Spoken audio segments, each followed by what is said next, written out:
Φίλοι μου, γεια σας από το κανάλι μας Φαγητά και Γλυκά για Εργαζόμενους. Σήμερα θα φτιάξουμε στραπατσάδα au gratin. Πάμε να τη δούμε.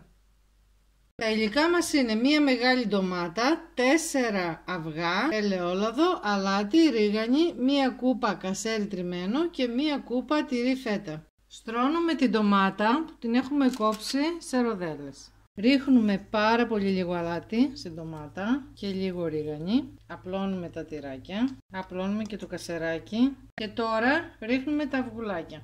Δεν χαλάμε τον κρόκο. Ελάχιστο λάδι. 2 κουταλιές της σούπας. Πάρα πολύ λίγο λάδι. Λίγο αλατάκι από πάνω στα αυγουλάκια και λίγο ρίγανη. Ψήνουμε σε προθερμασμένο φούρνο στους 200 βαθμούς περίπου 1 τέταρτο. Έτοιμο το φαγητό, πιο εύκολο δεν γίνεται. Μπορείτε να προσθέσετε αν θέλετε και άλλα υλικά της αρεσκίας σας. Και φυσικά μπορείτε να το φτιάξετε και στο τηγάνι αν έχετε γερό στομάχι. Για να δούμε.